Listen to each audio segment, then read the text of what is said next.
हमारी हाथ जोड़कर प्रार्थना है पूरे भारत के लोगों से, अपने बच्चों को कार या व्यापार देकर मत जाओ।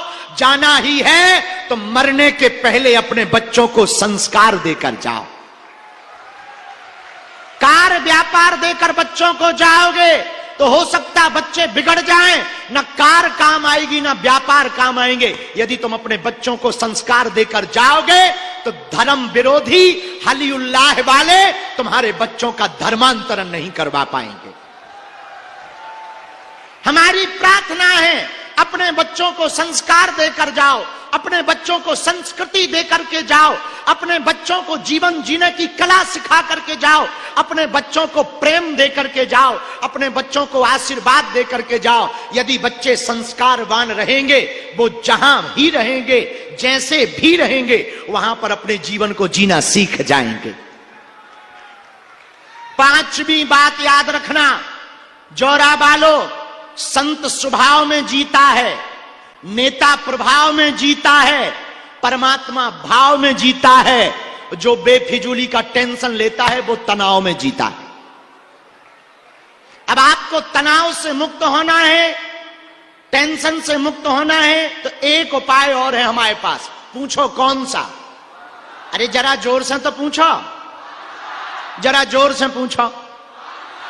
तनाव मुक्त कौन कौन होना चाहता? एक तो इतनी तेज लाइटें लगा दी, बुढ़ापा आ जाएगा इतने में ही, आंखें फूट जाए। तो कौन कौन तनाव मुक्त जीना चाहता? पक्का? अरे बोलिए। एक जौरा का आदमी ट्रेन पे बैठ गया पोटली लेकर, और पोटली रख ली उसने सिर पर। हम चले जा रहे थे, हमने पूछा ये सिर पे पोटली क्यों रखे? बोले गुरुजी रेलगाड़ी पे ज्यादा वजन ना हो जाए। हमने कहा कहां से हो? बोले जौरा से। हम कहा तो ठीक है, फिर सिर पे ही रखे रहो। अरे भाई, पोटली चाहे सिर पे रखो चाहे सीट पर रखो, वजन तो रेलगाड़ी पर ही रहेगा। चाहे सिर पे रखो चाहे सीट पर रखो, वैसे ही जिंदगी है। जिंदगी में तुम टेंशन लोगे तो तुम ही जल्दी निपट जाओगे। टेंशन यदि परमात्मा पर छोड़ दोगे तो जीवन बहुत सरल तरीके से गुजर जाएगा। छठवीं बात यह है, सुनो, जो भगवत भक्त होते हैं, जो संस्कारवान होते हैं, अपने परिवार के प्रति समर्पित होते हैं, अपने पितरों के प्रति समर्पित होते हैं, अपने आराध्य के प्रति समर्पित होते हैं, उनकी चिंता भगवान करते हैं। कौन करते हैं? जोर से बोलो, कौन करते हैं चिंता?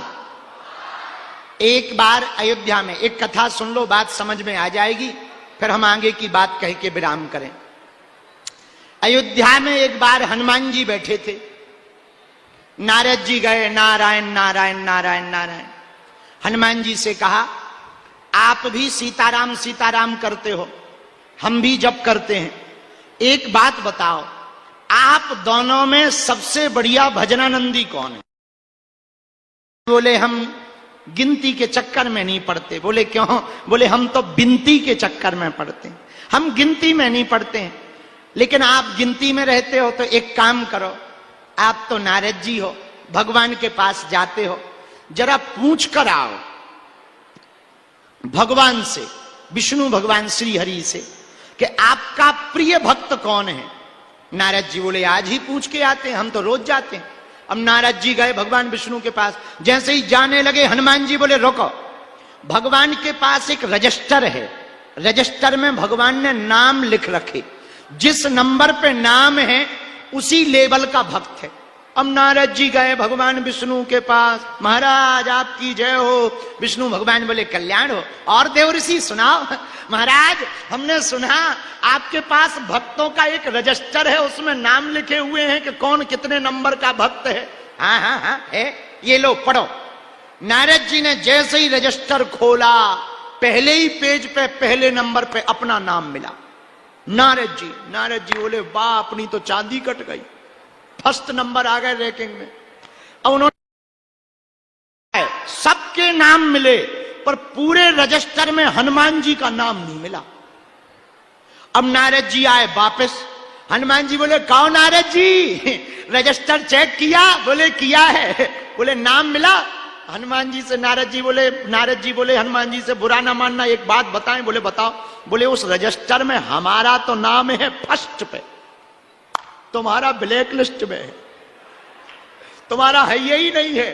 एक बात बताओ, तुम भी इतने भजनानंदी हो, हम कहते 10वें 8वें नंबर पर होता, पर कम से कम होता तो पूरे रजिस्टर में 1000 नंबर में कहीं नहीं है। तो नारद जी से हनुमान जी बोले आपने भगवान की डायरी चेक करी? बोले डायरी भी है। बोले एक डायरी भी है। बोले वो चेक नहीं की, अभी जा रहे। जैसे ही हनुमान जी की बात सुनी, नारद जी फिर गए। प्रभु हमने सुना आपके पास भक्तों के नाम की डायरी भी है। हाँ हाँ एक डायरी है, ये लो छोटी सी है। जैसे ही पेज खोला, पहला नाम हनुमान जी का। अब नारद जी टेंशन में। बोले ऐसा तो नहीं है कि हम आए तो हमें रजिस्टर पकड़ा दो, हनुमान जी आए तो उन्हें डायरी पकड़ा दो, सबकी अलग अलग धल रही हो है? इसमें हम हनुमान जी का नाम फर्स्ट नंबर पे है, रजिस्टर में हमारा नाम फर्स्ट नंबर पे। अब हम कैसे पता करें कि फर्स्ट कौन है?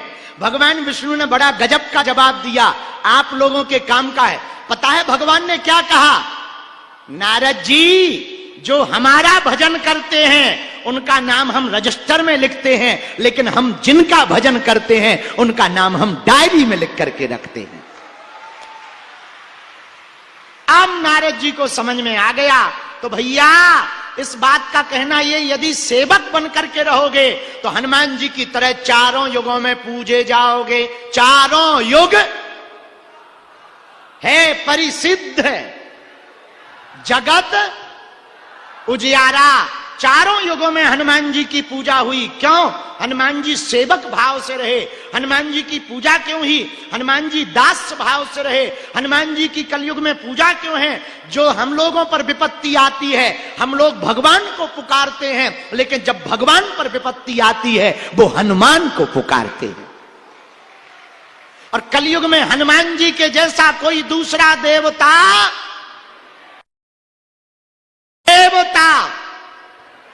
हनुमत से संकट कटे, संकट कटे, संकट कटे। हनुमान जी के जैसा भैया कोई दूसरा देवता नहीं है। कलयुग के राजा हनुमान जी हैं। जोरा बालो, अब तुम्हें यत्र तत्र भटकने की आवश्यकता नहीं है, एकमात्र हनुमान जी के चरण पकड़ लो। यदि तुम हनुमान जी के चरण पकड़ लोगे भैया तो तुम्हें किसी के पास भटकने की आवश्यकता नहीं, हनुमान जी स्वयं राम जी से मिलवा देंगे। तुमरो मंत्र विभीषण माना। हनुमान जी ने विभीषण जी को भी राम जी से मिलवाया, हनुमान जी ने सुग्रीव जी को भी राम जी से मिलवाया। मेरे जौरा के प्रियजनों, हम आपको प्रवचन, हम एक बात कहने आए हैं, बुरा ना मानो तो कहें, कहें, बोले। सुनो भैया, वर्तमान में हिंदुओं की हालत बड़ी विचित्र है। जगह जगह जातिवाद के नाम पर हिंदू कहीं लड़ रहे, कहीं क्षेत्रवाद के नाम पर लड़ रहे, कहीं भाषावाद के नाम पर लड़ रहे। महाराष्ट्र में एक स्वामी हुए, स्वामी समर्थ रामदास जी महाराज। उनको हनुमान जी ने आज्ञा दी कि तुम अपने शिष्य छत्रपति शिवाजी को कहो कि हिंदवी स्वराज्य की स्थापना करें। स्वामी समर्थ रामदास जी ने 12 वर्ष तक हनुमान जी का तप किया। 12 वर्ष बाद जब हनुमान जी ने यह आज्ञा दी तो उन्होंने अपने शिष्य छत्रपति शिवाजी से कहा कि जाओ तुम हिंदवी स्वराज्य की स्थापना का संकल्प लो। लोग हमसे कहते हैं बाबा तुम भड़काऊ बातें बोलते हो, बाबा तुम आग लगाने वाली बात बोलते हो। भैया हम ना मुसलमानों के खिलाफ हैं ना हम ईसाइयों के खिलाफ हैं, बस अंतर इतना है हम कट्टर हिंदुओं के पक्ष में हैं। शास्त्र में भी है अपने धर्म के लिए जीना कोई बुरी बात नहीं, संविधान में भी है अपने धर्म का प्रचार प्रसार करना गलत नहीं। भैया नफरत नहीं, हम प्रेम के आदी हैं, पर गर्व से कहते हैं हम हिंदुत्ववादी हैं। और सुनो, कुछ लोग अभी जब हम आए तो पत्रकारों ने पूछा कि कई जगह आई लव मोहम्मद चल रहा है, आप क्या कहना चाह रहे? हम कहा हमें कोई दिक्कत नहीं, आई लव मोहम्मद हो बहुत बढ़िया है, पर आई लव महादेव हो तो उन्हें दिक्कत ना हो। भाई पहले हिंदू डरा हुआ था, प्रतिक्रिया नहीं देता था, अब हिंदू जगा हुआ है, तुम छेड़ोगे हम छोड़ेंगे नहीं। दूसरी बात, सागर में आपने कहा आई लव मोहम्मद, लेकिन सर तन से जुदा कर देंगे, ठटरी के बरे, नक्कटा, मूसर चंदा, घिनौना, आगी को लगो, कह तोरो भारत आए। अरे भैया, हम जिस राम की परंपरा के हैं, हमारे यहां युद्ध प्रिय नहीं है, हमारे यहां तो बुद्ध प्रिय है। हम कभी भी अशांति नहीं चाहते, लेकिन एक बात हम कहना चाह रहे हिंदुओं, तुम यदि जातियों में बटे रहोगे तो जो हाल बांग्लादेश में हुआ, जो हाल पाकिस्तान में हुआ, जो हाल म्यांमार में हुआ, जो हाल इंडोनेशिया में हुआ, जो हाल अभी पश्चिम बंगाल में हो रहा, वही हाल तुम्हारे गांव में होगा। एक ही उपाय है। लोगों को लग रहा होगा कि हम विचित्र बातें बोलते हैं, भैया हम बिल्कुल भी विचित्र नहीं बोलते हैं। इस देश में परिस्थिति ऐसी निर्मित हो रही है, जगह जगह हिंदुओं को टारगेट किया जाता। आप अब कल की घटना सुनो, तमिलनाडु में राम जी की मूर्ति का पोस्टर बनाकर आग लगा दी। अब बताओ, हमें इससे कोई दिक्कत नहीं, जिन्होंने लगाई वो पक्का है कि रावण के खानदान के हैं, लेकिन बात यह है इस देश में इतने लोग रहते हैं, किसी का मुंह नहीं फूटा कि एक बार कम से कम विरोध तो जता दें, कम से कम ऐसे लोगों को सबक तो सिखा दें। हमारी हिंदुओं से प्रार्थना है, यदि तुम आज एक नहीं होगे तो कल ना तुम्हारे बच्चे बचेंगे, ना तुम्हारा परिवार बचेगा। जो हाल कश्मीरी पंडितों का हुआ वही तुम्हारा होगा, जो हाल बांग्लादेश में हिंदुओं का हुआ वही तुम्हारा होगा, जो वर्तमान में हाल पश्चिम बंगाल में हो रहा वही तुम्हारा हाल होगा। हिंदुओं, एकमात्र उपाय है देश को बचाने का, जात पात की करो विदाई, हम सब हिंदू, हम सब हिंदू, हम सब हिंदू, हम सब हिंदू। तीसरी, छठवीं बात, 5 हो गई, छठवीं बात और सुनो। कुपुत्रो जायते कुचदपि कुमाता न भवति। पूत कपूत हो सकते, लेकिन माता कभी कुमाता नहीं हो सकती। हमें अपने जीवन काल में अपने पितरों के लिए, पूर्वजों के लिए, परंपराओं के लिए समय निकाल करके जीवन में समय देना चाहिए। जो आज माहेश्वरी परिवार ने अपने पूर्वजों के लिए, पितरों के लिए बैकुंठ उत्सव, कल्याण उत्सव करके किया है, भारत के प्रत्येक सनातनीय हिंदुओं को भले ही छोटे रूप में करें, अपने पूर्वजों को जरूर स्मरण करके उनके निमित्त कोई ना कोई मंगल कार्य करना चाहिए। पूछो क्यों? पूछो। हमारे पूर्वजों ने हम सबकी रक्षा के लिए बहुत बलिदान दिया, संस्कारों को बचाने के लिए, पीढ़ी को बचाने के लिए बहुत सहयोग किया। हम भी चाहते हैं कि आने वाले दिनों में, आज की जो जी जनरेशन आ गई, क्या कहते हैं इसको, जनरेशन जी कहते हैं, क्या कहते हैं, जैन जी। वैसे हम भी 96 ही के हैं, बॉर्डर ही पे हैं। कब से मानी जाती है जैन जी? 97 के बाद ना। हाँ, तो हम भी मिलते ही जुलते हैं भैया। लेकिन सुनो, लाख तूफान आ जाएं, हजारों विरोधी खड़े हो जाएं, पर हम अपनी परंपरा को नहीं छोड़ते हैं। न चोटी को छोड़ते हैं, न माला को छोड़ते हैं, न राम नाम को छोड़ते हैं। और हनुमान जी ने ऐसी कृपा की कि भारत तो भारत, अबे हम कुछ दिन पहले मस्कट ओमान में भी कथा सुनाया है, जहां पर 95% हैं ऊ वाले। और हमें एक और खबर मिली, जोरा में जहां मनकामनेश्वर मंदिर होते अगल बगल में, तो जब हमें पता लगा, जब हमको माहेश्वरी जी ने बताया कि आपको आना चाहिए, अरे हम कहा हम ऐसी जगह जरूर जाते हैं। हाँ, तो बहुत बढ़िया है। एक बार जोरदार ताली बजाओ मनकामनेश्वर समिति को, जिन्होंने भव्य मंदिर बनवाया, दिव्य मंदिर बनवाया। मनकामनेश्वर महादेव की हारे हारे हारे हारे। सातवीं बात बोले, कह दो बोलो, अरे जोर से तो कहो। तुम लोग ऐसे बैठे जैसे पिटके आए हो। अरे थोड़ा अच्छे से बैठो, ये मत समझो कि हम पहली बार, हमें तो अभी पहले पता लगा कि जोरा में भी हमारे खूब पागल हैं।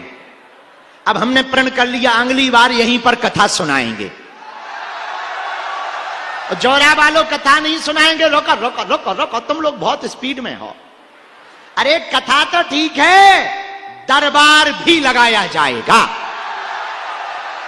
पर्चा भी खुलेगा, चर्चा भी होगी और कथा भी होगी और ठटरी भी बारी जाएगी। कौन कौन कथा के लिए तैयार है? अच्छा, हिंदू राष्ट्र के लिए कौन कौन तैयार है? अच्छा बताइए। देखो, हमको कागजों पे हिंदू राष्ट्र नहीं चाहिए, ना ना ना ना, क्या चाहिए कागजों पे? हमें तो लोगों के दिलों पे हिंदू राष्ट्र चाहिए। पूछो क्यों? विचार बदलेंगे, परिवार बदलेगा, परिवार बदलेगा, संसार बदलेगा। हमें तो विचार बदलना है। सरकार से मांग नहीं है कि सरकार तुम हिंदू राष्ट्र कर दो, ना ना ना, हमारी तो हिंदुओं से मांग है, तुम दिल में मानो कि हिंदू राष्ट्र है। हारे हारे हारे हारे। हाँ, तो हम सातवीं बात बताना भूल गए। क्या बताएं? एक तो भूल जाते हैं, बुढ़ापे का शरीर है। सुनो सातवीं बात, गाय घास खा करके भी दूध पीती है, वो दूध देती है। गाय घास खा करके भी दूध देती, हाँ या ना? और कुछ सांप ऐसे हैं दूध पी करके भी जहर उगलते हैं। समझ गए? कुछ लोग हमसे कहते बाबा तुम्हारा बहुत विरोध होता है। हम कहा सुनो, सूरज को तो बेफिजूली में बदनाम कर रखा है। सूरज से तो 1% लोग जलते हैं, ज्यादा तो ईर्षा से कारण जलते हैं लोग। आओ आओ आओ आओ। बोले क्या ईर्षा है? बोले कोई ईर्षा नहीं। बोले बाबा रहेगा तो हलीउल्लाह वालों की दुकान बंद कर देगा। और हो ही जानी चाहिए, चादर फादर निकट न आवे, महावीर जब नाम सुनावे, उसमें क्या बुराई है? अपने धर्म में। अब बहुत से लोग कहीं वहां जा रहे, बोले कहां जा रहे? बोले मजार पे जा रहे। ठटरी के बड़े अपने भगवान कम पड़ गए का? उनपे तो एक ही है, वो भी फोटो नहीं है। अपने पे 33 कोटि के देवता हैं। तोरी हनुमान जी से नहीं बन रही ते हनुमान जी ना मान। ठटरी के बड़े राम जी लो जा, श्री रामचंद्र कृपालु भजमन हरनो भव भय दारुणम। अच्छा, राम जी से नहीं बन रही, कोई बात नहीं, शंकर जी लो चलो जा। ओम हारे हारे। शंकर जी से भी नहीं बन रही। अब नवरात्रि निकल गई। आओ, और लेकिन नवरात्रि में एक चीज हमको बहुत बुरी लगी। पूछो कौन सी? देखो, हम नहीं बोलेंगे तो कौन बोलेगा? सत्य तो बोलना पड़ेगा। अपने ही कुछ हिंदू नवरात्रि के पंडालों के नाम पर आर्केस्ट्रा नचाते, डांस करवाते हैं, और सूप नखा को तो आइटम बना दिया। यह बहुत गलत है। हिंदू पंडालों में इस प्रकार का कृत्य हो, हिंदुओं को तुरंत वो रामलीला और वो पंडाल में कार्य करवाने वालों पे कार्रवाई करनी चाहिए, एक्शन लेना चाहिए। हमारे भगवान का मजाक हम ही लोग बनाएंगे तो फिर अपन को दूसरों की जरूरत ही नहीं है, अपन ही निमट जाएंगे। बोलो गलत कह रहे हैं? अभी गरबा के नाम पर इतनी फूहड़ता। अरे भैया, हमने एक दिन अभी कथा में, नवरात्रि में हम साधना में थे, पता है हमने क्या कह दिया? हमने कह दिया कम कपड़े पहन करके गरबा में एंट्री नहीं करवानी चाहिए। एक बहन जी का दिमाग खराब हो गया, वो आ गई, बोली बा आप तो हम ही लोगों को टारगेट बना। अरे हमने कहा बहन जी, हम आपको टारगेट नहीं बना रहे, आपको हमने ये कहा कि माता के पंडालों में कम कपड़े पहन के क्यों जाना। अरे बोले गुरुजी आपकी सोच ही ऐसी है।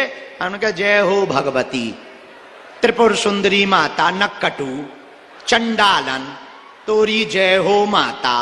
सो से बुरा लग गया, बोले वाह ये मॉडर्न जमाना है, अब पीछे की बातें छोड़ो। हमने कहा यदि कम कपड़े पहनना ही मॉडर्न है बिन्नू, तो भैंसिया सबसे ज्यादा मॉडर्न है। फिर वो छूटा की भगी, वो समझ गई कि बाबा खतरनाक है। आओ आओ, अरे भाई हमारी सनातनीय परंपरा में वेशभूषा पूर्ण होनी चाहिए। माताओं का आभूषण वेशभूषा है, माताओं का आभूषण लज्जा है, माताओं का आभूषण मर्यादा है, पुरुषों का आभूषण। तुम दुर्गा की तो पूजा करते हो, जब तक तुम्हारी मन में खोट है, पराई स्त्री के प्रति कुदृष्टि है, तब तक तुम्हारी दुर्गा पूजा विफल है। और हिंदुओं, तुम्हें धर्म को बचाना है तो पहले खुद को सुधारना पड़ेगा। तुम 9 दिन तो दुर्गा दुर्गा करते, 10वें दिन तुम मुर्गा करते। तो तुम कहते हम हिंदू हो, नक कटा मूसर चंदा। आज से ही पंडाल से प्रण लेकर जाओ कि हम धर्म पर चलेंगे और धर्म के लिए जिएंगे और धर्म के लिए मरेंगे। हाँ, तो हम क्या सुना रहे थे वो सुनो सुनो। अभी नवरात्रि निकली, ओम जय अंबे गौरी मैया जय, तुमको मैया जी को। अरे जरा मोबाइल जला लो, लाइट अंधेरा मच गया है, लाइट जलाओ तुम लोग, लाइट जला लो, लाइट मोबाइल की। हाँ, बाहर भी जला लो। अच्छा, अभी दुर्गा पंडालों में आरती हुई कि नहीं हुई? देखो, उनके तो एक ही भगवान है। हिंदुओं ध्यान से सुनना, बहुत बड़ी बात है। अपने तुम्हारी राम जी से नहीं बनती, हनुमान जी के पास जाओ। हनुमान जी से नहीं बनती, शंकर जी के पास जाओ। शंकर जी से नहीं बनती, दुर्गा जी के पास जाओ। दुर्गा जी से नहीं बनती, काली माता के पास जाओ। काली जी से नहीं बने तो भाई भैया भैरव लो चले जाओ। भैरव बब्बा से ना बने, करैधाम पटिया सरकार आ जाओ। अच्छा, यहां भी तुम्हारी नहीं बन रही है, दतिया चले जाओ, वहां भी नहीं बन रही, मनकामनेश्वर मंदिर जौरा में आ जाओ। अच्छा, यहां भी नहीं तुम्हारी बन रही, यहां भी तुम्हारा मन, वृंदावन चले जाओ।